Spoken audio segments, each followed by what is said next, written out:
I bought a Porsche Cayenne Turbo for about 30% of its value. The dashboard didn't work, the suspension didn't work, and it barely felt faster than a normal Cayenne S. We needed a family car, so I started browsing the classifieds, and then I saw it. A 2009 Cayenne Turbo. Ridiculously cheap. Not slightly cheap, suspiciously cheap. For most people that's a red flag. For me, it's an engineering problem. So I drove out to see it, and immediately something felt off. It wasn't a house, it wasn't a dealership, it was a panel beating shop. And the car was parked outside, behind the workshop.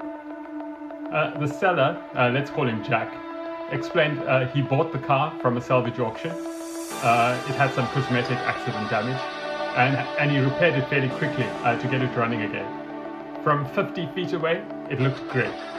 From 5 feet away, less great. But it started, so I drove it. I turned the key, and then I saw a big red warning triangle on the dash warning panel. No rev counter, no speedometer, no display at all. But the engine sounded healthy, and here was the strange part. The 500 horsepower turbo barely felt faster than my 340 horsepower Cayenne S. The sport mode didn't work, the ride height didn't work, something major was wrong. I knew two things. The buyer pool for this car was very tiny, and complex problems scare people. So I negotiated hard, and I bought it for roughly 30% of market value. So I drove home in a Porsche that didn't even know how fast it was going. The first thing I did was to plug in a diagnostic scanner. The result? Cannot communicate with the vehicle. That's when I realized I hadn't just bought a broken Porsche. I bought a Porsche that couldn't even talk to itself. When I finally got it to communicate, it revealed every problem the car ever had. When I fixed the communication problem, I instantly regretted it, because now the car could finally tell me what was wrong. And the list was long. Modern cars have multiple networks, and one module controls all the communication, the gateway. If that fails, the engine still runs, but nothing talks. The dashboard dies, and the scanner can't connect. So I bought a used gateway control module for about $30. I installed it, and suddenly the Porsche started confessing. There was an airbag fault, but that was an easy reset, and that was gone. The tire pressure monitors, the sensors were missing. Easily installed, fixed, reset, no problem. The headlights, the wrong type were fitted. That just needed some coding, that was fixed. Small wins, confidence rises.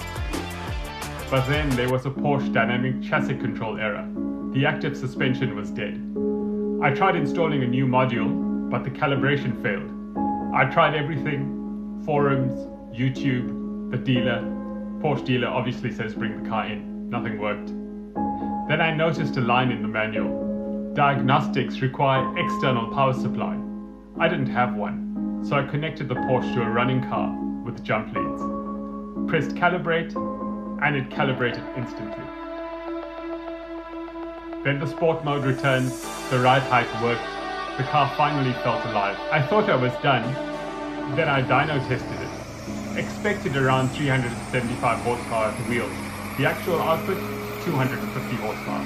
I was missing 100 horsepower.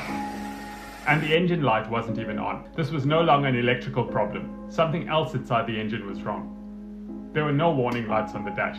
All of those were cleared. But the 500 horsepower Porsche making 250 horsepower was not right, with no warning lights. That's when I knew this was going to get expensive. There were a few fault codes that I managed to find.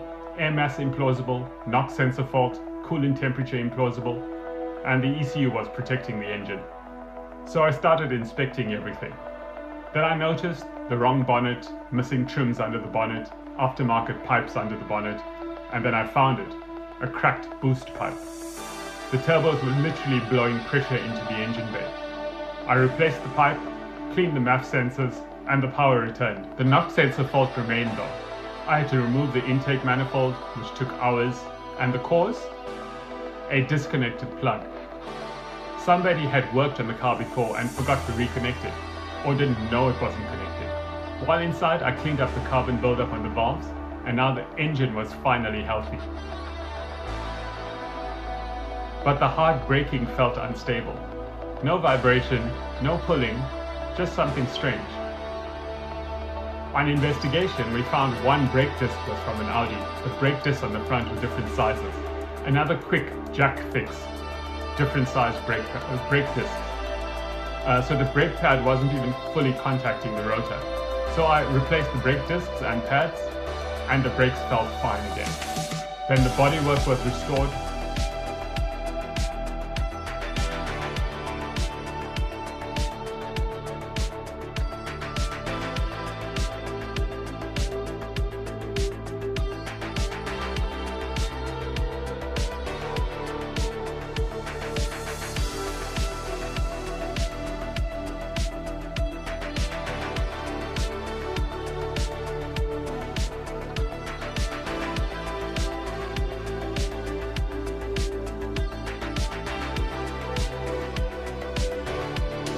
I installed the Turbo S intake.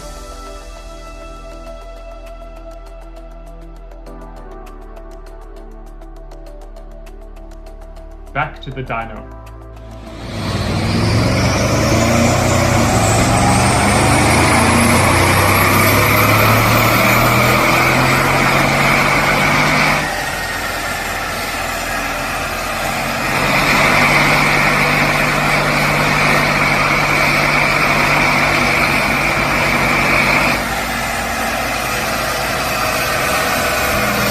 400 horsepower at the wheels. That means around 540 horsepower at the engine. I drove this car for about 2 years across the country, reliable, fast, comfortable. The cheapest Porsche I ever bought, and this became the best one I ever owned. So cheap cars aren't bad cars, they're just unsolved problems. So if you enjoy unusual builds, engineering, experimentation or automotive diagnostics, like and subscribe, as I'll have more builds to tell you about. And I'd love to hear what's the strangest project you've ever encountered. See you next time.